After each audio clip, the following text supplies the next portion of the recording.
जय हिंद दोस्तों। आज के इस इम्पॉर्टेंट लेक्चर में हम सभी डिस्कस करने वाले हैं 2 सितंबर 2025 के करेंट अफेयर्स को। तो आप इस पूरे लेक्चर को बहुत ही ध्यान से लास्ट तक जोड़ देखिएगा। लास्ट में आपसे एक क्वेश्चन पूछा जाएगा जिसका आंसर आपको कमेंट बॉक्स में देना है।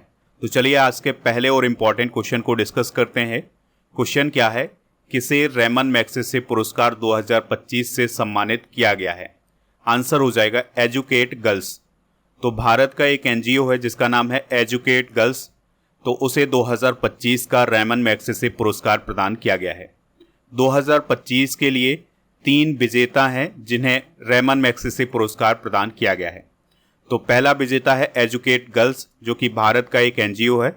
यह लड़कियों की शिक्षा पर केंद्रित एक गैर सरकारी संगठन है। और दूसरे प्राप्तकर्ता हैं रेमन मैग्सेसे पुरस्कार के साहिना अली, जो कि मालदीव की हैं। यह एक पर्यावरण अधिवक्ता हैं। और तीसरा नाम है फ्लावियानो का।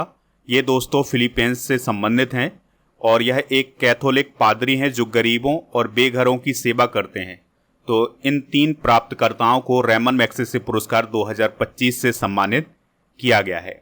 बात करते हैं एजुकेट गर्ल्स की, जो कि एक गैर सरकारी संगठन है, यानी कि एक एनजीओ है। 2007 में इसकी स्थापना हुई थी।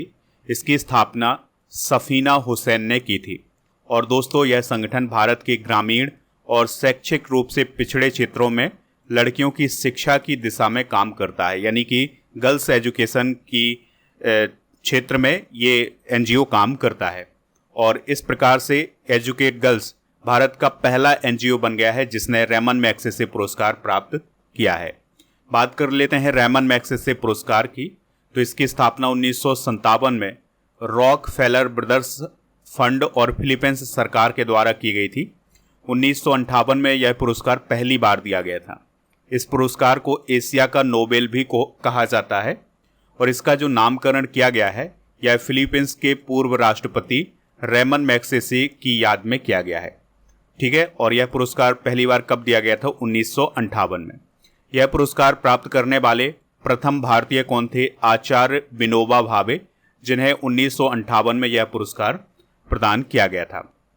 दोस्तों रेमन मैग्सेसे पुरस्कार शासकीय सेवा, पत्रकारिता, साहित्य और सृजनात्मकता, कला, सार्वजनिक सेवा, शांति और अंतर्राष्ट्रीय सद्भावना, सामुदायिक नेतृत्व और उभरता नेतृत्व, इन सभी श्रेणियों में प्रदान किया जाता है। अंतिम 5 भारतीय विजेता डिस्कस करते हैं रेमन मैग्सेसे पुरस्कार के। तो 2023 में डॉक्टर रवि कन्नन आर को प्रदान किया गया था। 2019 में रवीश कुमार को, जो कि एक पत्रकार हैं। 2018 में भरत बाटवानी को। 2018 में सोनम वांगचुक को भी दिया गया था। 2016 में बेजवाड़ा विल्सन को दिया गया था। तो ये अंतिम 5 भारतीय विजेता हैं जिन्हें रेमन मैग्सेसे पुरस्कार मिला हुआ है। नेक्स्ट क्वेश्चन है, किस देश में भूकंप आने से लगभग 800 लोगों की मौत हो गई है? आंसर हो जाएगा अफगानिस्तान। तो अफगानिस्तान में अभी भूकंप आया है जिसके कारण 800 लोगों की मौत हो गई है। यह भूकंप कब आया है? 31 अगस्त की रात को। और इसकी तीव्रता कितनी थी? 6 तीव्रता थी। तो इस भूकंप के कारण अफगानिस्तान में लगभग 800 लोगों की मौत हो गई है और 2500 से ज़्यादा लोग घायल हो गए हैं। और दोस्तों यह जो भूकंप आया है यह जलालाबाद शहर से लगभग 17 मील दूर आया है। यहाँ पर आप देख सकते हैं ये अफ़गानिस्तान वाला एरिया है, यानी ये अफ़गानिस्तान है, ये है पाकिस्तान, ये तुर्कमेनिस्तान, तजाकिस्तान, ईरान। तो ये दोस्तों अफ़गानिस्तान की राजधानी काबुल है और यहाँ पर यह भूकंप आया था। दोस्तों दुनिया के सबसे बड़े भूकंप डिस्कस करते हैं। तो देखिए दुनिया का सबसे अधिक तीव्रता का जो भूकंप आया था वो आया था चिली देश में 1960 में 9.5 तीव्रता का।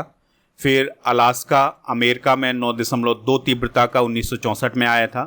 सुमात्रा इंडोनेशिया में 2004 में 9.1 तीव्रता का। 2011 में जापान में आया था 9.1 तीव्रता का। और 1952 में कामचटका में आया था रूस में 9 तीव्रता का। और अभी 2025 में कामचटका में ही आया है 8.8 तीव्रता का। भूकंप से संबंधित कुछ इंपॉर्टेंट फैक्ट डिस्कस करते हैं। तो भूकंप क्या है? तो पृथ्वी की सतह का अचानक कंपन करना भूकंप कहलाता है। भूकंप का अध्ययन सिस्मोलॉजी कहलाता है। भूकंप की तीव्रता मापने का पैमाना रिक्टर स्केल होता है। भूकंप का केंद्र कहलाता है हाइपोसेंटर। भूकंप की तरंगें सबसे पहले कहाँ पहुँचती हैं? एपिसेंटर पर। भूकंप मापने वाला यंत्र क्या कहलाता है? सिस्मोग्राफ। भूकंप की सबसे विनाशकारी तरंग कौन सी होती है? एल तरंग।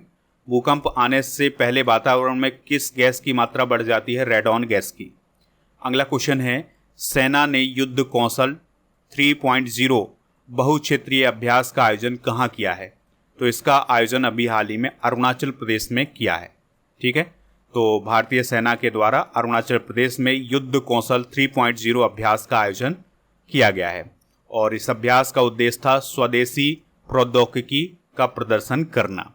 2025 के कुछ मुख्य युद्धाभ्यास डिस्कस करते हैं, जैसे धर्मगार्जन अभ्यास 2025 भारत जापान के बीच, एक्यूबेरन भारत मालदीव के बीच, इंद्र अभ्यास भारत रसिया के बीच, साइक्लोन अभ्यास भारत इजिप्ट के बीच, ला पैरोस अभ्यास एक बहुराष्ट्रीय अभ्यास था जो कि मलक्का, सुंडा और लोम्बोक जलडमरू मध्य में आयोजित किया गया था। सूर्य किरण अभ्यास भारत नेपाल के बीच, विंग्ड रेडर अभ्यास भारतीय सेना और भारतीय वायुसेना के बीच, जल थल रक्षा अभ्यास भारतीय सेना, भारतीय तटरक्षक और समुद्री पुलिस के बीच में हुआ था। ये गुजरात में हुआ था। नेक्स्ट क्वेश्चन है, विश्व नारियल दिवस कब मनाया जाता है? तो हर साल 2 सितंबर को विश्व नारियल दिवस मनाया जाता है। 2009 में यह दिवस पहली बार मनाया गया था, इस बात को आप याद रखिएगा। और इस दिवस को मनाने का उद्देश्य नारियल के पोषण, आर्थिक और सांस्कृतिक महत्व को उजागर करना। इस दिवस को मनाने की शुरुआत किसने की थी? Asian and Pacific coconut community ने, जिसकी स्थापना 1969 में हुई थी। इसका मुख्यालय जकार्ता, इंडोनेशिया में है। प्रमुख नारियल उत्पादक देश कौन है? भारत, इंडोनेशिया, फिलीपींस, श्रीलंका और ब्राज़ील। और भारत में मुख्य नारियल उत्पादक राज्य कौन है? केरल, तमिलनाडु और कर्नाटक। दोस्तों, सितंबर माह के प्रमुख दिवस डिस्कस करते हैं। तो 1 सितंबर को LIC का स्थापना दिवस, 2 सितंबर को विश्व नारियल दिवस, 5 सितंबर को शिक्षक दिवस मनाया जाता है, 8 सितंबर को अंतर्राष्ट्रीय साक्षरता दिवस, 9 सितंबर को हिमालय दिवस, 9 सितंबर को विश्व इलेक्ट्रिक वाहन यानी इलेक्ट्रिक व्हीकल दिवस मनाया जाता है, 10 सितंबर को विश्व आत्महत्या निवारण दिवस, 11 सितंबर को राष्ट्रीय वन शहीद दिवस, 14 सितंबर को हिंदी दिवस, 15 सितंबर को अभियंता दिवस मनाया जाता है, 15 सितंबर को अंतर्राष्ट्रीय लोकतंत्र दिवस, 16 सितंबर को ओजोन परत संरक्षण दिवस, 17 सितंबर को विश्व रोगी सुरक्षा दिवस, 17 सितंबर को हैदराबाद मुक्ति दिवस, 21 सितंबर को विश्व अल्जाइमर दिवस, 21 सितंबर को अंतर्राष्ट्रीय शांति दिवस भी मनाया जाता है, 24 सितंबर को विश्व नदी दिवस, 25 सितंबर को विश्व फेफड़ा दिवस, 27 सितंबर को विश्व पर्यटन दिवस। इसके अलावा 29 सितंबर को विश्व हृदय दिवस मनाया जाता है, 30 सितंबर को अंतर्राष्ट्रीय अनुवाद दिवस भी मनाया जाता है। तो ये सभी दिवस आप नोट कर लें। अगला क्वेश्चन है, नारी रिपोर्ट 2025 के अनुसार महिलाओं के लिए सबसे सुरक्षित शहर कौन है? आंसर हो जाएगा कोहिमा। ठीक है, तो दोस्तों अभी हाल ही में नारी रिपोर्ट 2025 को जारी किया गया है। इस रिपोर्ट का फुल फॉर्म है national annual report and index on women's safety. तो इसे शॉर्ट में नारी रिपोर्ट बोला जाता है, जो कि राष्ट्रीय महिला आयोग के द्वारा जारी की जाती है। इस रिपोर्ट में 31 शहरों को शामिल किया गया था, जिसमें 12,770 महिलाओं से बातचीत की गई है और इसके आधार पर ये रिपोर्ट जारी की गई है। इस रिपोर्ट को जारी करने का उद्देश्य है महिलाओं की वास्तविक सुरक्षा अनुभव को समझना है। देखिए, सबसे सुरक्षित शहर की बात करें तो कोहिमा है, जो कि नागालैंड में है, फिर विशाखापत्तनम, फिर भुवनेश्वर, आइजोल, गंगटोक, ईटानगर और मुंबई। सबसे असुरक्षित शहरों की बात करें तो दिल्ली, कोलकाता, पटना, जयपुर, श्रीनगर, रांची और फरीदाबाद है। अगला क्वेश्चन है, विश्व बैडमिंटन चैंपियनशिप 2025 में सात्विक साईराज रंकीरेड्डी और चिराग शेट्टी की जोड़ी ने कौन सा मेडल जीता है? तो इन्होंने दोस्तों ब्रॉन्ज मेडल जीता है। तो सात्विक साईराज रंकीरेड्डी और चिराग शेट्टी की जो जोड़ी है वो बैडमिंटन की जोड़ी है और इसने अभी हाल ही में विश्व बैडमिंटन चैंपियनशिप 2025 के सेमीफाइनल में हार के बाद ब्रॉन्ज मेडल जीता है। यानी कि ये सेमीफाइनल में हार गए थे, जिसके कारण इन्हें ब्रॉन्ज मेडल मिला है। इससे पहले भी इस जोड़ी ने इसी प्रतियोगिता में 2022 में ब्रॉन्ज मेडल हासिल किया था। स्पोर्ट्स की बात हुई है तो स्पोर्ट्स से रिलेटेड कुछ इंपॉर्टेंट करेंट अफेयर्स डिस्कस करते हैं।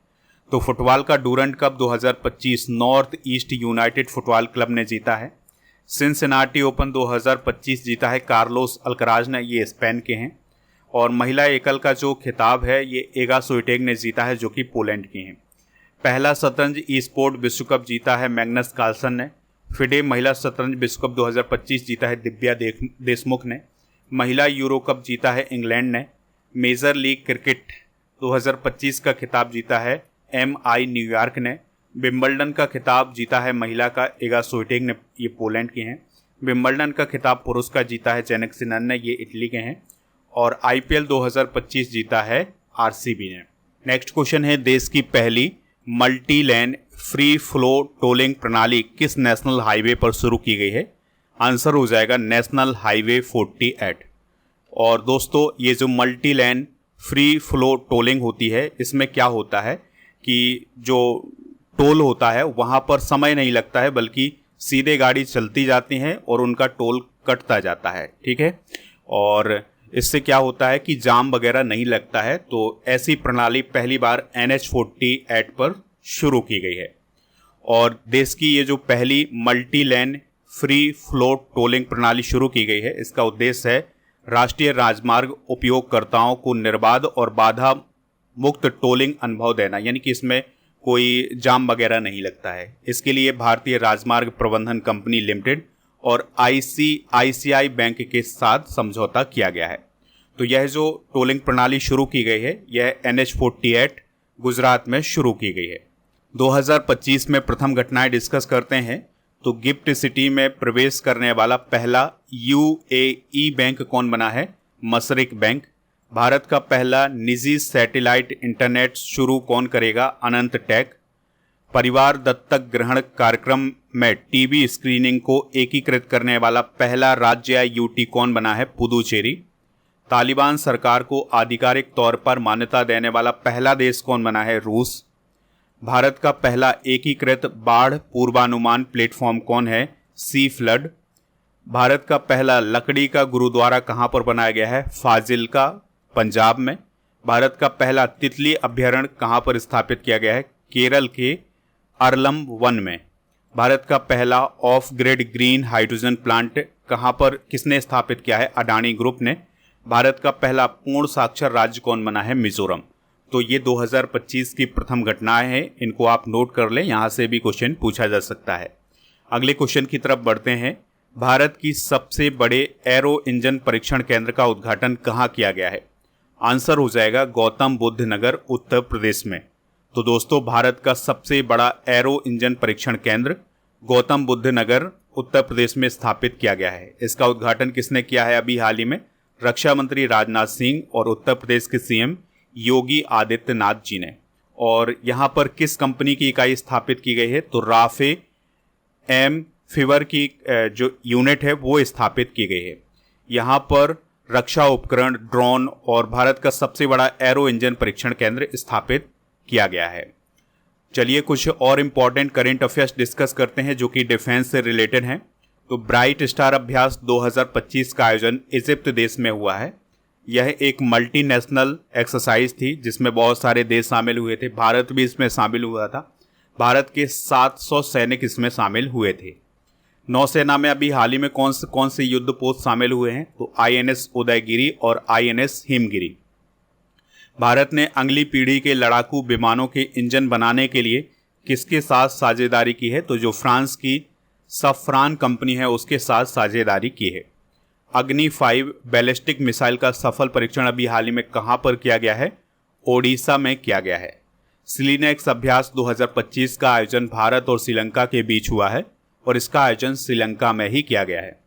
अभ्यास बोल्ड कुरुक्षेत्र 2025 का आयोजन भारत और सिंगापुर के बीच में हुआ है। नेक्स्ट क्वेश्चन की तरफ बढ़ते हैं। क्वेश्चन क्या है? INS कदमत किस देश के 50वें स्वतंत्रता दिवस समारोह में शामिल हुआ है? आंसर हो जाएगा पापुआ न्यू गिनी।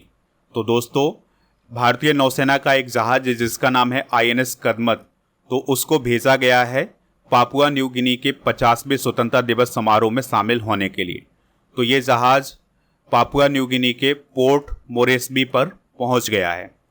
दोस्तों इस जहाज की ये जो पापुआ न्यू गिनी की यात्रा है यह भारत की एक्ट ईस्ट नीति और हिंद प्रशांत सहयोग को दर्शाती है। दोस्तों आपको याद रखना है कि पापुआ न्यू गिनी का जो स्वतंत्रता दिवस है ये हर साल 16 सितंबर को मनाया जाता है। पापुआ न्यू गिनी ने 1975 में ऑस्ट्रेलिया से स्वतंत्रता प्राप्त की थी।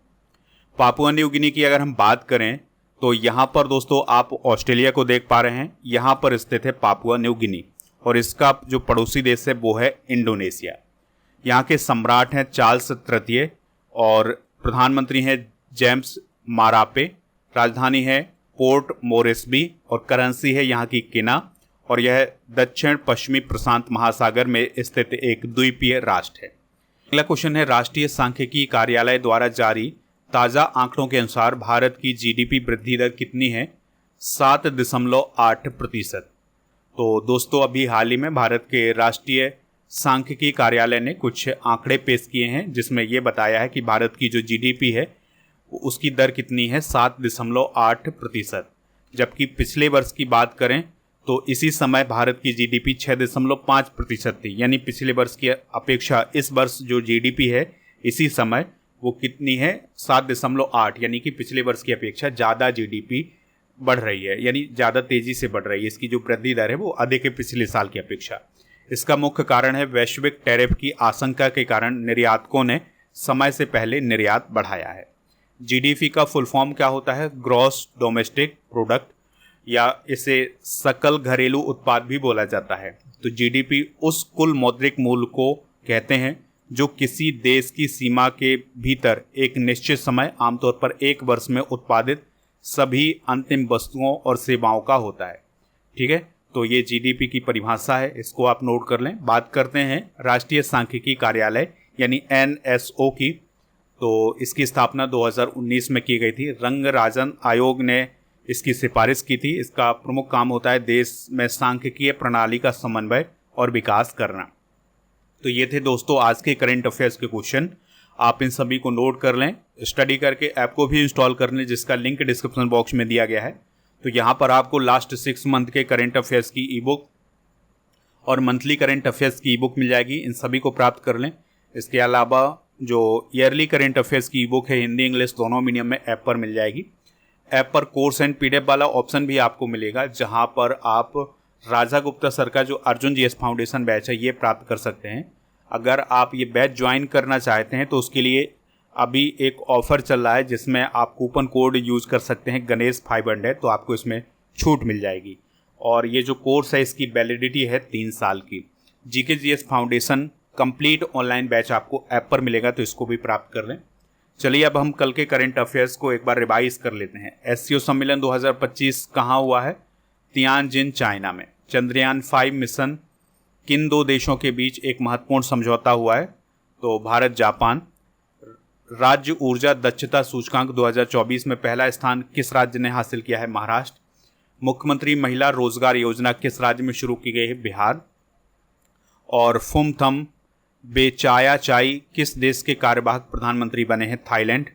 सैफ अंडर 17 महिला चैंपियनशिप 2025 का खिताब किसने जीता है? इंडिया।